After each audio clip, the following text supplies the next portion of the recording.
Hello दोस्तों, आप सभी का स्वागत है आपके अपना परिवार प्रजापति एजुकेशन पॉइंट में। आज हम लोग क्लास 12th के लिए टॉप 10 प्रश्न लेकर के आए हैं फिजिक्स का, जो आपके 2024 एग्ज़ाम के लिए बहुत ही महत्वपूर्ण रहेगा आपके लिए। ठीक है, इस तरह से मैंने बहुत सारा वीडियो डाले हुए हैं फिजिक्स का क्लास 12th के लिए प्रथम चैप्टर का इलेक्ट्रोलाइसिस का। तो आप लोग क्या करिए, इस पर जा कर के सभी प्रश्न को अध्ययन करते रहें। ठीक है, चलिए इस सेशन को आप स्टार्ट करते हैं। पहला प्रश्न क्या कह रहा है उसको समझिएगा ध्यान से। क्या है आपका पहला प्रश्न, सो समझिए। कह रहा है क्या कि एक समान, क्या है आपका कि समरूप विद्युत क्षेत्र में एक इलेक्ट्रॉन व एक प्रोटॉन है। क्या है, समरूप विद्युत क्षेत्र में, समरूप बोले तो समान विद्युत क्षेत्र में एक इलेक्ट्रॉन है और एक प्रोटॉन स्थित है, तो उनके त्वरण का अनुपात क्या होगा। क्या बोल रहा है आपसे कि उनके त्वरण का अनुपात क्या होगा, सो आपको बताना है। ठीक है, ध्यान दीजिए, उनके त्वरण का अनुपात क्या होगा, यानी कि ए का अनुपात क्या होगा। अब यहाँ से पहली बात तो समझिए कि बल बराबर क्या होता है, फार्मूला एफ बराबर क्यू ई होता है। क्या होता है आपका, एफ बराबर क्यू ई। अगर यहाँ से यहाँ पूछा है आपका इलेक्ट्रॉन और प्रोटॉन पूछा है। क्या पूछा है आपसे, इलेक्ट्रॉन और प्रोटॉन पूछा है, तो दोनों को जो है इसमें बल लगा दीजिए इलेक्ट्रॉन के लिए, और इस पर जो है बल लगा दीजिए आप प्रोटॉन के लिए। किस पर लगा दीजिए, प्रोटॉन के लिए। अगर दोनों से यहाँ से अगर बात करें तो F बराबर क्या होता है, एम ए होता है। एक क्या होता है, F बराबर एम ए फॉर्मूला होता है ना। ठीक है, तो यहाँ से करिए कि एम ए, यहाँ पर भी इक्वल टू एम ए। अब यहाँ से थोड़ा समझने का प्रयास कीजिए। अब ये है इलेक्ट्रॉन के लिए है तो ये इलेक्ट्रॉन कर दीजिए, ये भी इलेक्ट्रॉन कर दीजिए, और ये प्रोटॉन के लिए है तो ये प्रोटॉन कर दीजिए, ये प्रोटॉन हो गया। अब आपसे पूछा क्या है, त्वरण का अनुपात पूछा है। किसका अनुपात पूछा है, त्वरण का। और उसमें भी आपको जो त्वरण का मान पूछा है, तो पहले त्वरण है इलेक्ट्रॉन का, बाद में त्वरण है प्रोटॉन का।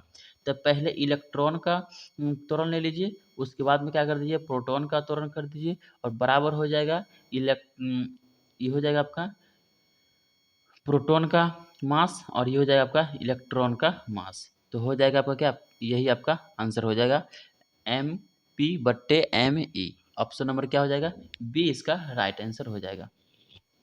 अब आइए प्रश्न हम चलते हैं सेकेंड पे।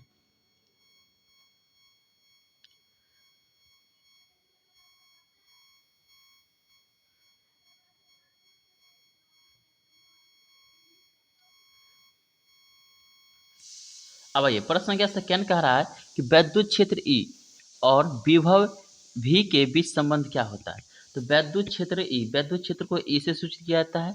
ई जो होता है डी भी बट्टे डी, सॉरी एक मिनट समझिए ध्यान से, कि वैद्युत क्षेत्र ई और वैद्युत विभव भी के बीच सही संबंध दर्शाना है। तो वैद्युत क्षेत्र ई बराबर फॉर्मूला होता है क्या, डी भी बट्टे डी एक्स। इसी को कहते हैं विभव प्रवणता। क्या कहते हैं, विभव प्रवणता बोलते हैं। अब यहाँ समझिएगा, अब यहाँ पे माइनस का चिन्ह लगा देना है। माइनस का चिन्ह इसलिए लगाया जाता है क्योंकि यह डायरेक्शन यानी कि दिशा को बताता है। तो ऑप्शन नंबर आपका होगा यह ए नंबर आंसर हो जाएगा। कौन सा हो जाएगा, ए नंबर आपका आंसर हो जाएगा। अब आइए प्रश्न क्या हम चलते हैं 3 नंबर पे। अब आइए प्रश्न संख्या आपका 3 क्या कह रहा है, सो समझिए। कह रहा है प्रश्न में आपका कि एक समान विद्युत द्विध्रुवीय क्षेत्र में द्विध्रुव विक्षेपण में किया गया कार्य क्या होगा। एक समान विद्युतीय, क्या है, विद्युतीय, एक समान विद्युतीय द्विध्रुव में, एक समान जो है आपका विद्युतीय द्विध्रुव में किया गया कार्य का मान क्या होगा, उसे समझिए। यहाँ से अगर हम बात करें तो आपका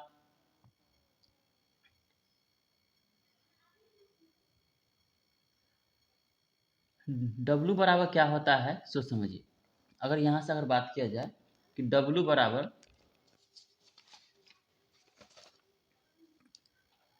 कार्य हो गया W, क्या आपका कार्य हो गया W, तो W बराबर P E 1 minus cos theta होता है। क्या हो गया आपका कार्य बराबर PE 1 - cos थीटा हो गया। अब यहाँ से ध्यान दीजिए, अगर W बराबर PE 1 - cos थीटा का जो मान लेना है आपको 180 डिग्री लेना है, तो ये हो गया cos 180 डिग्री। कितना हो जाएगा आपका cos 180 डिग्री। तो W बराबर PE 1 - cos, इसका जो मान हो जाएगा 180 डिग्री का मान -1 होता है। कितना होगा -1। तो W बराबर PE, और ये माइनस, ये माइनस माइनस प्लस 1 हो जाएगा। अब यहाँ से समझिए, तो W बराबर 1 कितना हो जाएगा 2PE। इतना कार्य लगेगा। क्या लगेगा? इतना कार्य। जो ऑप्शन नंबर हो जाएगा बी, इसका ए, इसका राइट आंसर। अब आइए प्रश्न संख्या चलते हैं 4 नंबर पे। प्रश्न संख्या 4 क्या कह रहा है, समझिए कि विद्युतीय द्विध्रुव के अक्षीय और निरक्षीय स्थिति में तीव्रता का अनुपात क्या होगा। तो तीव्रता का अनुपात जो पूछा है, यह तीव्रता का अनुपात 2/1 होता है। कितना होगा आपका 2/1, यानी कि 2:1 होता है। सभी कट के इसमें क्या हो जाता है, 2/1 आ जाता है। ऑप्शन नंबर इसका ए, इसका राइट आंसर हो जाएगा आपका।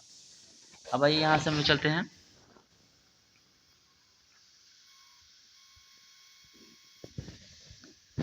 अब आइए 5 नंबर प्रश्न समझिएगा। 5 नंबर प्रश्न क्या कह रहा है उसको समझने का प्रयास कीजिएगा। कह रहा है कि निम्नलिखित में से कौन विद्युत क्षेत्र का मात्रक है। वैद्युत क्षेत्र के मात्रक के बारे में आपसे पूछा है, तो इसमें से बताना है कि वैद्युत क्षेत्र का मात्रक कौन कौन होता है, सो आपको बताना है।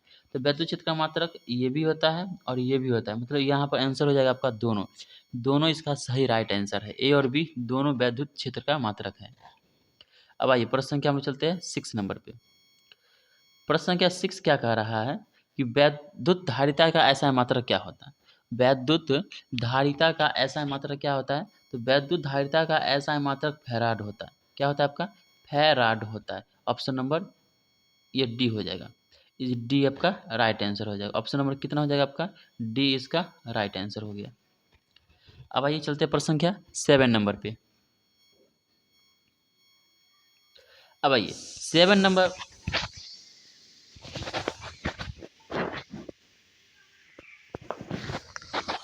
7 नंबर प्रश्न क्या कर रहा है कि 1 माइक्रोफैराड बराबर होता है क्या। 1 माइक्रोफैराड बराबर क्या होता है, तो 10 के पावर माइनस 6 फैराड के बराबर होता है।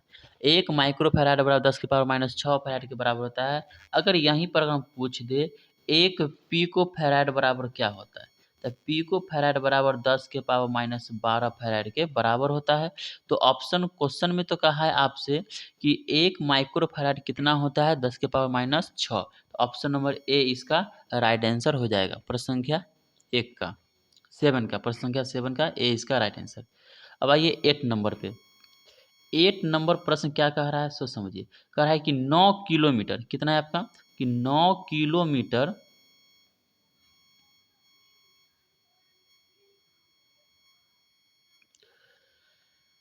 आपसे प्रश्न कह रहा है कि 9 किलोमीटर त्रिज्या वाले गोलीय चालक की धारिता क्या होगा। कितने किलोमीटर है 9 किलोमीटर त्रिज्या वाले गोलीय चालक की धारिता क्या होगा। तो धारिता निकालने के लिए फॉर्मूला हो जाएगा C बराबर 4 पाई एप्सिलॉन नॉट R होता है। C बराबर क्या होता है 4 पाई एप्सिलॉन नॉट R होता है। अब यहाँ से समझिए प्रश्न में क्या दिया हुआ है आपका R का मान दे दिया है, कितना है 9 किलोमीटर है। तो 9 किलोमीटर को मीटर में बदल दीजिए, तो 9 गुने 10 के पावर कितना हो जाएगा 3 मीटर हो गया आपका। 9 गुने 10 के पावर 3 मीटर हो गया। ये आप क्या हो गया। अब यहाँ से समझिए, ध्यान क्या है, अब ध्यान से समझिए। यहाँ से अब यहाँ से समझना है आपको कि आर का मान निकल गया। इसका आर का मान क्या हो गया आपका निकल गया। अब एक बात ध्यान दीजिएगा कि इसका मान आपसे पता करना, इतना का मान क्या होता है। तो 1/4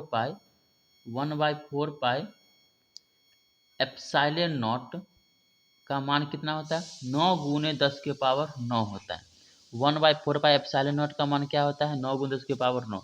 इसको अगर पलट दिया जाए तो 4 पाई एप्सिलॉन नॉट का मान क्या होगा 1/9 गुने 10⁻⁹ हो जाएगा। ये तो अब मान बैठा दीजिए फार्मूला की जगह पर। तो सी बराबर क्या हो गया आपका फार्मूला, तो सी बराबर फार्मूला है आपका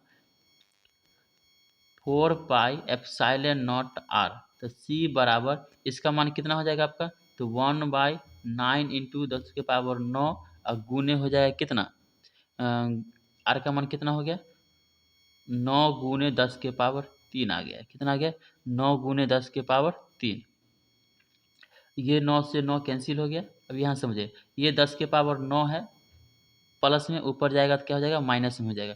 10⁻−9 और गुने 10⁻3, तो c बराबर हो जाएगा 10⁻−6। और इस 10⁻−6 को क्या लिख सकते हैं आप, 1 माइक्रोफैराड। क्या लिख सकते हैं, 1 माइक्रोफैराड, जो ऑप्शन नंबर ए इसका राइट आंसर हो गया। क्या हो गया आपका, ए इसका राइट हो गया आपका। चलिए तो हम लोग चलते हैं नेक्स्ट नंबर प्रश्न पे। आइए प्रश्न संख्या 9 पे चलिए ध्यान दीजिए। अब प्रश्न संख्या 9 क्या कह रहा है कि संधारित्र जिस पट्टी पर आवेश को संचित किया जाता है क्या कहलाता है। आवेश जो है जिस पट्टी पर, मान लिया जाए, अब ये समझिए, ये पट्टी एक है और एक पट्टी ये है। इस पट्टी पे धन आवेश दे देते हैं। क्या किया जाए, इस पट्टी पे धन आवेश, इस पट्टी पे आप धनावेश दे दिए और इस पट्टी पे ऋण आवेश दे दिया जाए। अब यहाँ से फिर समझिए, अब इस पट्टी को जो है भू संपर्कित कर दिया जाता है। क्या कर दे, इस पट्टी को भू संपर्कित कर देते हैं। क्या कर दे हम लोग, इस पट्टी को भू संपर्कित कर देते हैं। जब भू संपर्कित कर दिया जाए तो इस पट्टी को भू संपर्कित कर दी। अब यहाँ से ध्यान से फिर से समझिए, जब किसी भी पट्टी को, अब यहाँ समझिए क्वेश्चन में क्या करें, संधारित्र की जिस पट्टिका पर, संधारित्र की जिस पट्टिका पर आवेश संचित रहता है, तो जिस पर आवेश संचित रहता है, तो जिस पर आवेश संचित रहता है उसको कहते हैं संग्राहक। क्या कहेंगे उसको हम लोग, संग्राहक बोलेंगे। क्या कहिएगा आप, संग्राहक पट्टिका बोलिएगा। और जो भू संपर्कित रहेगा, क्या रहेगा, जो भू संपर्कित रहेगा उसको कहिएगा संघनक कहिएगा। क्या कहिएगा, संघनक पट्टिका बोलिएगा। तो ऑप्शन नंबर है, सॉरी क्वेश्चन है कि संधारित्र जिस पट्टिका पर आप, संधारित्र की जिस पट्टिका पर आवेश को संचित किया जाता है उसे क्या कहते हैं, तो संग्राहक पट्टिका कहते हैं। ऑप्शन नंबर ए इसका राइट आंसर हो जाएगा। अब आइए सेकेंड नंबर क्वेश्चन क्या कहते हैं, 10 नंबर प्रश्न। अब इसी 10 नंबर प्रश्न में आपका है कि जो पट्टिका भूधृत मतलब कि भूमि से संपर्कित रहता है उसे क्या कहते हैं, तभी बताएं उसे क्या कहते हैं, संघनक कहते हैं। क्या कहते हैं, संघनक। ठीक है, आपके लिए आज का सेशन हो गया यहीं पर ख़त्म। अब टॉप 10 प्रश्न आपको बताए हैं, कैसा ये लगा टॉप 10 प्रश्न कमेंट करके ज़रूर बताइएगा। और चैनल पे नए होंगे तो सब्सक्राइब और बेल आइकन पर ऑल पे ज़रूर क्लिक कीजिएगा। तब तक के लिए